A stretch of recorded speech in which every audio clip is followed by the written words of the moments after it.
Hey everybody, it's Nathan Selove with another episode of Autism Actually Speaking. Today I'd like to talk about a topic that I often get questions about from neurotypicals that want to be allies.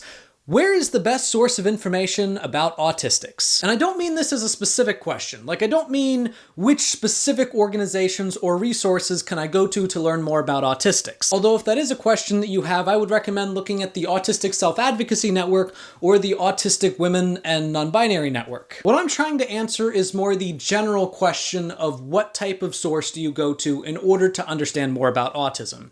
As in, do you go to actual autistics or do you go to psychologists that specialize in autism? Now, if you're a regular viewer of this channel, you probably already know where this is going. But before we get there, I do want to talk a little bit about the advantages to consulting with psychologists. Because I don't want to completely discount the experiences, education, and research that psychologists do into autism. I mean, my mother is a psychotherapist who has a psychology degree, and she has a lot of important things to say about autism, even though she's not autistic. The research done by academics of psychology do allow for a generalizable, broader understanding of autism that can often recommend resources that are, in the end, helpful to the autistic community. So in that regard, psychologists can be worth listening to, and the research that they do can be worth looking at. Right now, a lot of you are probably thinking, now, wait a minute, Nathan.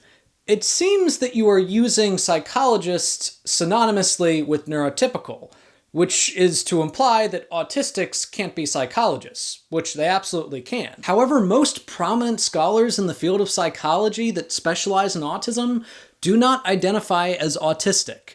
I just did a very comprehensive thesis in which I have a source page of almost 35 sources, most of which are about autism, and not a single one of them self-identified as being autistic themselves. 35!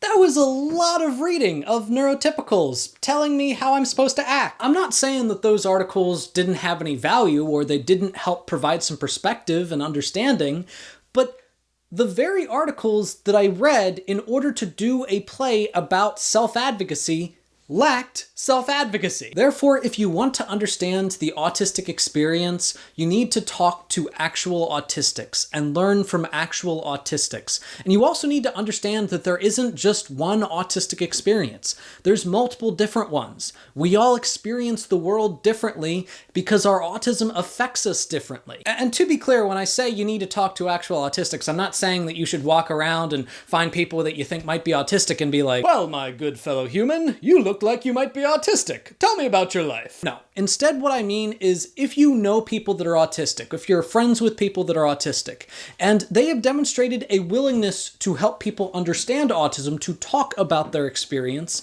listen to them. Along that same realm, I would like to extend an offer to those of you that run some kind of social media platform like a YouTube channel or a blog that you use in order to discuss your experience with autism as an autistic. You can use the comment section of this video in order to promote your content.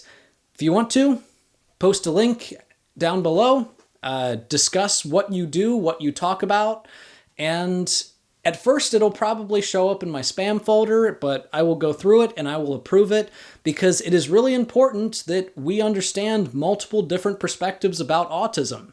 Not just mine. So feel free to use this video in order to promote your own content. However, I am also going to be checking the content, so if it's a link towards something that is hateful towards autistics, then it's getting deleted. We need to be a part of constructing our own movement and our own narrative. And if you're a neurotypical ally, you need to let us do that. Well, that's today's video. Thank you all for watching. If you liked this episode, please give it a like, a share, and if you haven't already, subscribe to my channel. Check out some of my other stuff. In the meantime, if you have any questions or topics you'd like addressed, please leave them in the comments below, or message me on my Facebook, also linked below.